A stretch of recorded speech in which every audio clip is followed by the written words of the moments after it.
Everyone, welcome back to my channel. कैसे हो आप सभी? आई एम श्योर कि आप सभी लोग ठीक होंगे।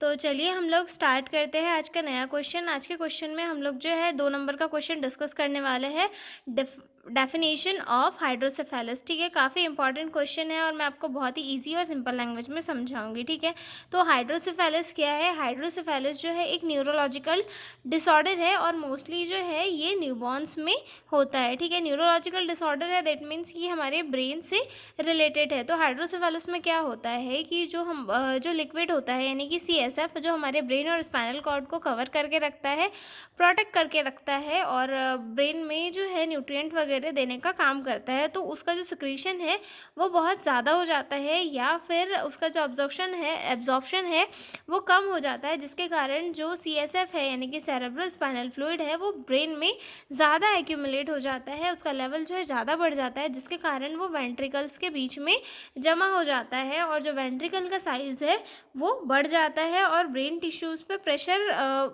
ज़्यादा बनने लगता है, जिसकी वजह से ब्रेन टिश्यूज़ जो है डैमेज होने लगते हैं। और जो चाइल्ड के और मोस्टली ये किन में देखा जाता है? बच्चों में देखा जाता है। तो जिसके कारण चाइल्ड के डेवलपमेंट पर भी इफ़ेक्ट पड़ता है, जैसे कि वॉकिंग हो गया, लर्निंग हो गया, टॉकिंग हो गया, सारी एक्टिविटीज़ जो है डिस्टर्ब होती है। ठीक है, तो हाइड्रोसेफेलस क्या है? हाइड्रोसेफेलस एक न्यूरोलॉजिकल डिसीज़ है जिसमें जो CSF है यानी कि सेरेब्रो स्पाइनल फ्लूइड है वो ज़्यादा अमाउंट में कलेक्ट हो जाता है, जिसके कारण जो वेंट्रिकल्स है उनका साइज़ इनलार्ज हो जाता है और ये मोस्टली किन में देखा जाता है? न्यूबॉर्न्स में देखने के लिए मिलता है। ठीक है, तो सबसे पहले इंट्रोडक्शन से स्टार्ट करते हैं।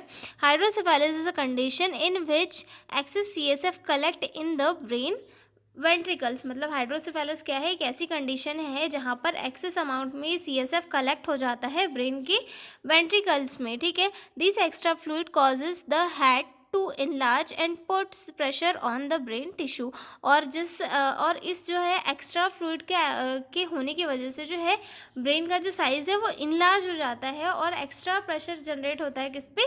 ब्रेन के टिश्यूज़ पे। फिर मान लो, अगर देख लो, एक छोटा सा स्ट्रक्चर है ये। ठीक है, अब इसमें जो है एक पर्टिकुलर अमाउंट में CSF रहता है, लेकिन अगर उसका जो सिक्रीशन है वो ज़्यादा हो जाए और जहाँ से उसका एब्जॉर्प्शन होना है वो कम हो जाए, ब्लॉक हो जाए किसी रीज़न की वजह से या फिर किसी इन्फेक्शन की वजह से जो है वहाँ पर ज़्यादा फॉर्मेशन होने लग जाए, ज़्यादा चीज़ें इकट्ठा होने लग जाए, तो क्या हो जाएगा? अब यहाँ पे बहुत ज़्यादा फ्लूइड तो कलेक्ट हो नहीं पाएगा। ठीक है, ब्रेन के अंदर, तो ये क्या करेगा? वेंट्रिकल्स के बीच में जाके जमा होने लगेगा और जिसके कारण जो वेंट्रिकल का साइज़ है वो बढ़ा हुआ हमें देखने के लिए मिलेगा। ठीक है, it can occur in infant, children and or adult but is most common in newborn and infants। और ये किन में हो सकता है? इन्फेंट में भी हो सकता है, चिल्ड्रंस में भी हो सकता है, एडल्ट्स में भी हो सकता है, लेकिन ये मोस्टली जो है किन में कॉमन है? न्यूबॉर्न और इन्फेंट में कॉमन होता है। ठीक है, हाइड्रोसेफेलस कैन बी कंजेनाइटल और acquired due to infection, tumour और हेड इंजरी।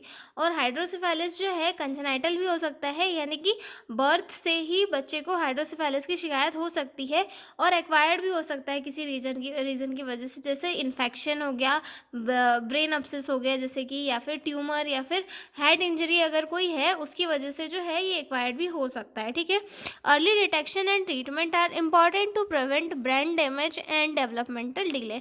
और इसका जो है अर्ली डिटेक्शन और ट्रीटमेंट काफ़ी इंपॉर्टेंट होता है, ताकि जो इसका जल्दी से जल्दी ट्रीटमेंट कर लिया जाए, क्योंकि अगर ये ज़्यादा सीवियर हुआ तो ब्रेन डैमेज हो जाएगा और अगर ब्रेन डैमेज हो गया तो जो बच्चा है उसका डेवलपमेंट भी डिले होगा और अगर कोई बड़ा है तो उसकी जो डेली फंक्शनिंग एक्टिविटीज़ है वो सारी डिस्टर्ब हो जाएगी। ठीक है, तो आपको समझ में आ गया हाइड्रोसेफेलस। अब आगे देखते हैं इसकी डेफिनेशन। ठीक है, hydrocephalus is a condition in which excessive CSF accumulates within the ventricles of the brain, causing increased intracranial pressure and enlargement of head. Hydrocephalus क्या है? हाइड्रोसेफेलस एक ऐसी कंडीशन है जहाँ पर एक्सेसिव CSF एक्यूमुलेट हो जाता है, जमा हो जाता है। कहाँ पर? ब्रेन के वेंट्रिकल्स के अंदर, जिसके कारण जो ब्रेन है, ब्रेन के अंदर का इंट्राक्रैनियल प्रेशर है वो बढ़ जाता है और ब्रेन का जो साइज़ है वो भी बढ़ जाता है, मतलब ब्रेन के साइज़ में इन्लार्जमेंट हो जाता है। ठीक है, मतलब हेड में इन्लार्जमेंट हमें देखने के लिए मिलता है। ठीक है, और ये डेफिनेशन किसके अकॉर्डिंग है? According to Marieb and Hoehn. ठीक है, अगला पॉइंट, अगली डेफिनेशन देखेंगे।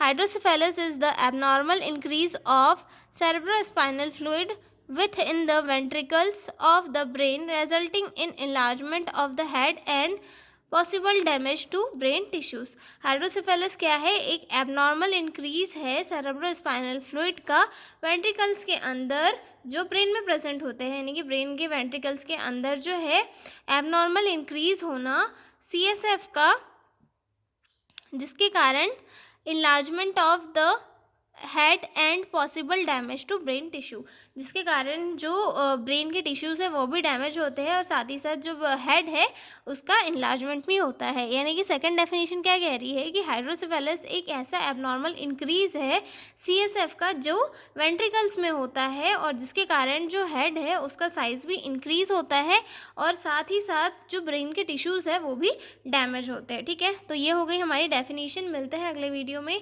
और हाँ, अगर प्रीवियस ईयर के सॉल्व क्वेश्चन पेपर्स का PDF चाहिए हो तो डिस्क्रिप्शन में मेरा मेल दिया हुआ है और साथ ही साथ WhatsApp नंबर भी दिया हुआ है, आप वहाँ पर कांटेक्ट करके PDF नोट्स ले सकते हो। तो मिलते हैं हम अगले वीडियो में, तब तक के लिए बाय बाय।